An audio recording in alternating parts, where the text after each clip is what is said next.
Remember in the early 2000s when Bluetooth earbuds were a fantasy, IEMs were for musicians and hardcore audiophiles, and new phones came with a pair of cheap earbuds?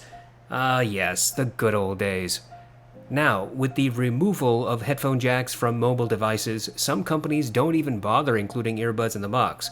And of course, IEMs have made steady progress into the mainstream market. But there are true earbuds still around, for one reason or another. Today, we're going to talk about the HZSound Bell Rhyme. This earbud costs $25. The folks at Keep Hi-Fi sent me the Bell Rhyme to review.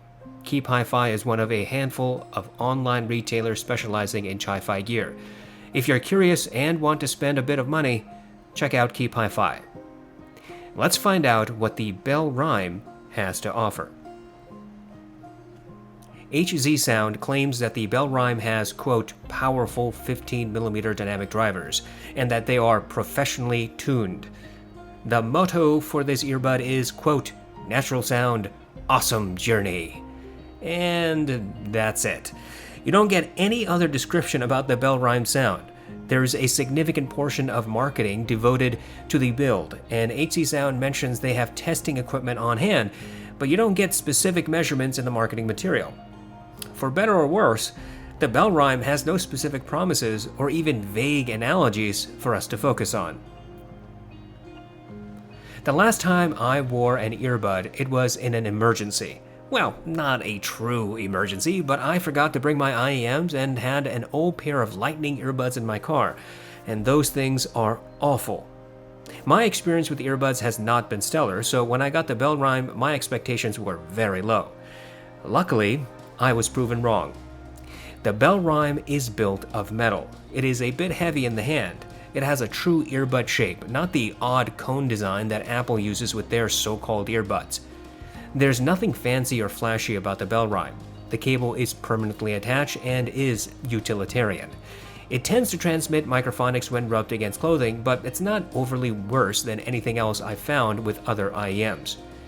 You can order the Bell Rhyme with either a microphone or without. As for accessories, well, you get a cloth carrying pouch and some sets of earbud cushions.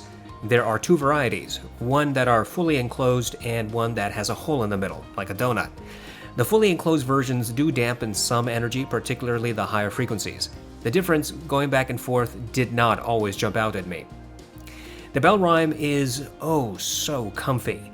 The earbuds tend to sit securely in my ears, but I can still feel their weight. It's not painful or distracting. Rather, it's different from the IEM experience. I had no trouble wearing the Bell Rhyme for about 3 hours at a time. Overall, the Bell Rhyme is a well-built earbud. It has no bells and whistles, no frivolous things, and bare-bones accessories. But it is comfortable. To test the Bell Rhyme, I used it with various devices. This includes my RME 80i2 DAC, EcoZerta ITM03, Low2 Pause 6000, and the Ebasso DX80. I used the stock accessories and listened to my test playlist on Amazon Music HD. The Bell Rhyme is very easy to drive. You don't need a dedicated amp. Feel free to plug it directly into a device with a headphone jack. Throughout the rest of this video, I will refer to the Bell Rhyme as BR. It's just a lot easier for me. My tests indicate that the BR has a bass roll-off. In Mountains by Hans Zimmer, there's a rumble from the beginning, which builds into a crescendo. The BR presented this detail, but it was quieter than on the more neutral Moondrop Quarks. Transients was a little faster on the BR than on the Quarks. When the crescendo hit, the BR separated the organ from the other instruments. The rolling thunder effect was audible, but recessed when compared to the Quarks. When the vocals chimed in, they rose from the background until they were shoulder to shoulder with the instruments. In Conquer by Overwork, there's a rolling marble sound at the beginning. This pans from right to left to center. The BR presented the sound and the panning. There are multiple drums in this track, and the BR rendered them all similarly. In other words, the various drums all had similar sounding impact. It appeared that the Quarks had harder and slightly sharper drums with longer decay. I listened to several hip-hop songs including Pure Water, New Patek, Reel It In, and Uproar. On each occasion, the BR presented the sub-bass, but the transients was faster than what I heard on the Quarks. The BR sub-bass was audible, but far less present than what I heard on the Quarks. The subwoofer effects always sounded like they were at the other end of a large-sized room. The vocals were 2 steps ahead of the instruments and retained their sparkle. The drums were louder than the sub-bass. I listened to my Sicario playlist. I used these songs to determine if there's any audible bass distortion. Traversing from low to high volumes, I could not hear any distortion. Overall, the BR appears to have a bass roll-off. This is not neutral or even close to neutral, particularly if you compare to something like the Moondrop Quarks. My tests indicate that the mids are neutral. In Orla Gartland's song Why Am I Like This, there is natural vocal grain and sibilance mixed into the track. The BR presented both details and emphasized neither. The BR's sibilance rendition was similar to what I heard on the Quarks. Orla's voice was 1 step ahead of the instruments. The vocals were closer to the ears on the Quarks with less separation. The BR allowed me to clearly hear the individual instruments and vocals without muddiness. In Want You Back by Haim, the BR again showed that it does not emphasize vocal sibilance. This was similar to what I heard on the Quarks. At 8 seconds into the track, the primary singer says the word "we" and drags it out, making it sound gravelly. The BR rendered this detail. There are 2 backup vocalists, 1 in either channel. The BR initially presented all 3 vocalists clearly with their individual tonalities. When the instruments played at maximum, the backup vocalists melded into 1 voice. The drums, bass, guitar, and piano seemed separate from each other. The vocals remained 1 to 2 steps ahead of the other elements. In Superposition by Young the Giant, the BR presented the ukulele, drums, and bass. All instruments remained clear and distinct. The primary male vocalist was 1 to 2 steps ahead of the instruments. His vocal sibilance did not appear to be emphasized. There's a backup vocalist whose voice is layered beneath the primaries. Most IEMs and headphones cannot reveal this subtle detail. The BR could not either. Between 1 minute and 10 and 1 minute and 20 seconds, there are sharp intakes of breaths. The BR presented this detail. Overall, the BR seems to have fairly neutral mids, with vocals separated from instruments. There is little to no emphasis of sibilance. My tests indicate that the BR has fairly neutral treble with a slight emphasis in the upper treble region. In Scherzo for X-Wings, the BR presented the brass and horns clearly. Their nasally signatures were easily audible. However, the higher pitched notes seemed a bit emphasized, louder than what I heard on the more neutral Quarks. This difference was not significant but noticeable in an A/B test. The timpani was audible, but just barely. In this regard, the Quarks easily presented more of the timpani. The BR has some width but no depth or verticality. In other words, some instruments seemed further out into the wings, but none sounded like they were deeper into the room, and no sounds came from above or below. In Flight from the City, the BR made the piano sound like it was about 7 feet away. Its bassy notes were underemphasized and had fast transients. The cello was as loud as the piano, and both instruments remained distinct in the mix. I heard the pops and sizzles, electric buzzing effects, creaking of wood on the pianist's bench, and the shifting of the cello's weight. In Take 5 by the Dave Brubeck Quartet, the BR rendered the piano in the right, drums in the left, saxophone center, and bass 1 step behind. All instruments remained separate in the mix. The saxophone was the loudest, most obvious element. The saxophone's higher pitched notes were slightly louder than what I heard on the Quarks. The cymbals are struck at different positions, which should result in varying tonalities, and the BR did present these differing tonalities. Overall, the BR seems to have a close to neutral treble. There seems to be a slight upper treble emphasis. There's no harshness in the treble region, even at high volumes. HZSound makes no statement about detail retrieval. Throughout my time with the BR, I never felt that I was getting greater detail retrieval than what I've heard on any other IEM. But while I was not blown away by the detail rendition, I also never felt that the BR was hiding elements that should be easily audible. In fact, my experience with the BR was pretty average. Creaking of wood, shifting of a cello's weight, sharp intakes of breath, multiple vocalists, twangs of guitar strings, nasally signatures of brass and horns. These types of details are clear.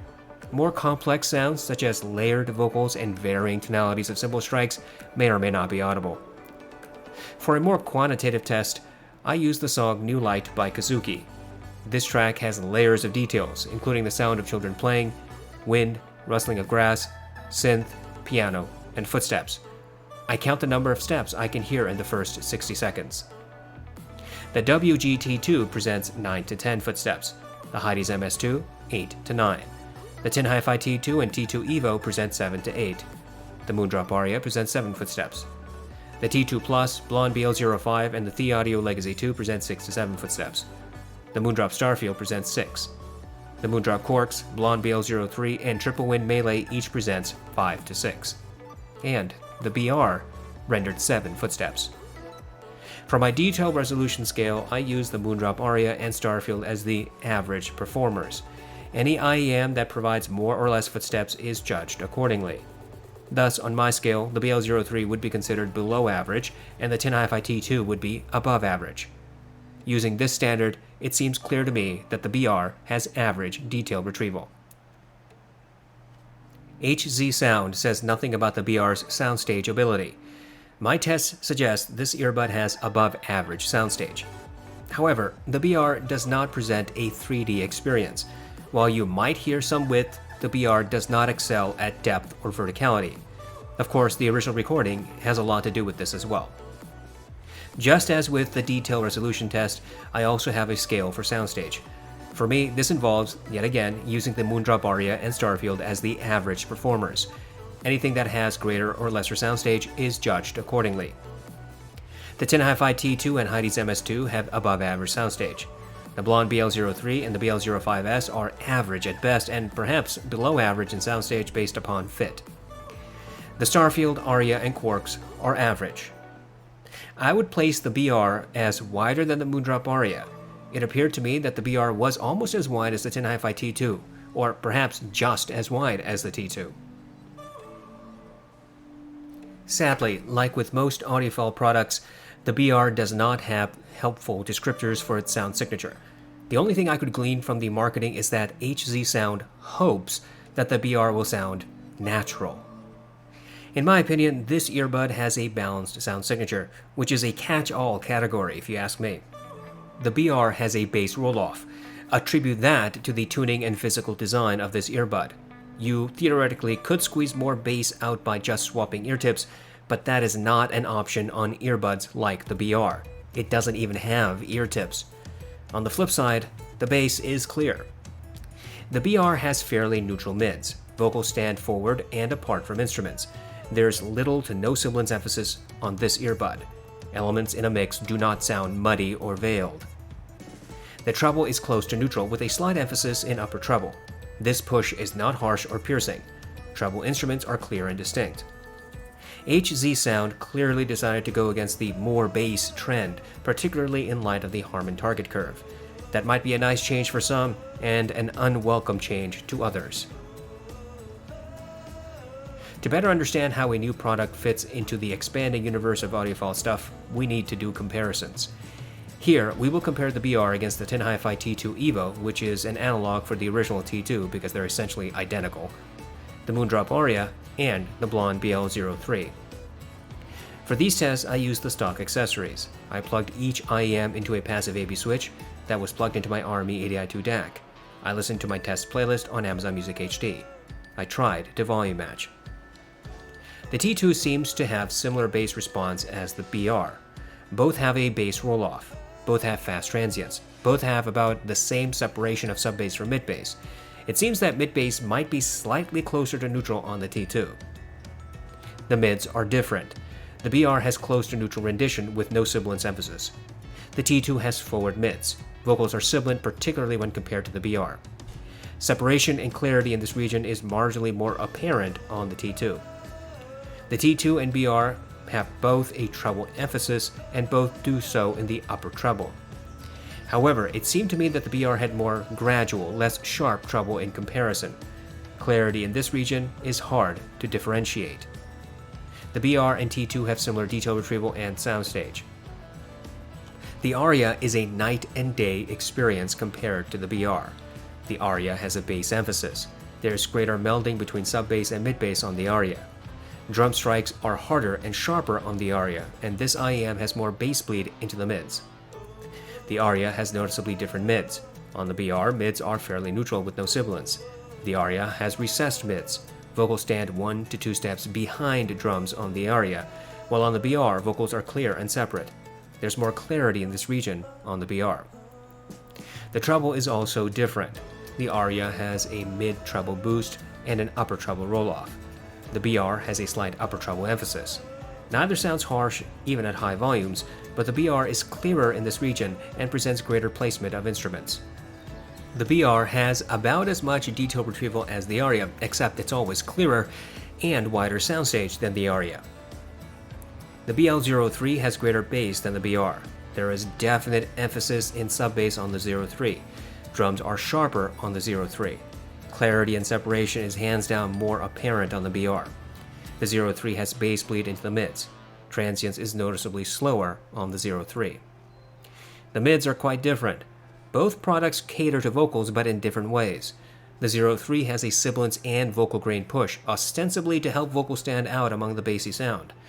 The BR, on the other hand, keeps mids much closer to neutral and does not emphasize sibilance. Clarity in this region is without doubt more discernible on the BR. Both the BR and 03 have a treble boost, but it seemed to me that the BR had a gentler emphasis. The 03 has less clarity and separation of treble instruments. Elements are closer to the ears on the 03. The BR had greater detail retrieval, more clarity, and wider soundstage than the 03. Comparisons help us figure out whether new gear is worth our interest. Sometimes yes, and a lot of times we're just being dragged along by hype. Here, it seems that the BR is an interesting combination of clarity and balanced sound signature, but only you can decide if any of these products are worth your time and money. I thought earbuds were basically dead. I hate using my Apple earbuds since they do not fit me properly, always seem like they're falling out, and have no sound isolation. I have seen other earbuds, but they're a jumble of plastic ugliness. So, when Keep Hi-Fi asked me to review the Bell Rhyme, I was a bit intrigued. Frankly, I also had low expectations. But using the Bell Rhyme has helped me find a bit of hope in the earbud market. Here, we get good, sturdy build and a sound signature that seems unique, particularly in this price range. I wish that the cable was detachable, but the one on the Bell Rhyme seems suitable. It presents little microphonics, so I don't struggle to use it. The Bell Rhyme does not come with meaningful accessories, but an earbud is pretty limited in such things anyway. It is nice that HZSound includes two types of earbud covers, and while that may not make a big difference, it is still an attempt to offer more bang for your dollar.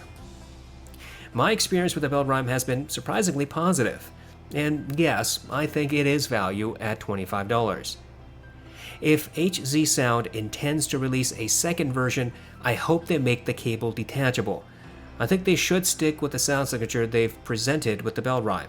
It is different, and we need more such alternatives in a market oversaturated with bassy or trebly IEMs. The Bell Rhyme might not be for you. There are enough reasons for you not to spend $25 on it. But if you're looking for something different, then the Bell Rhyme is certainly worth keeping on your list.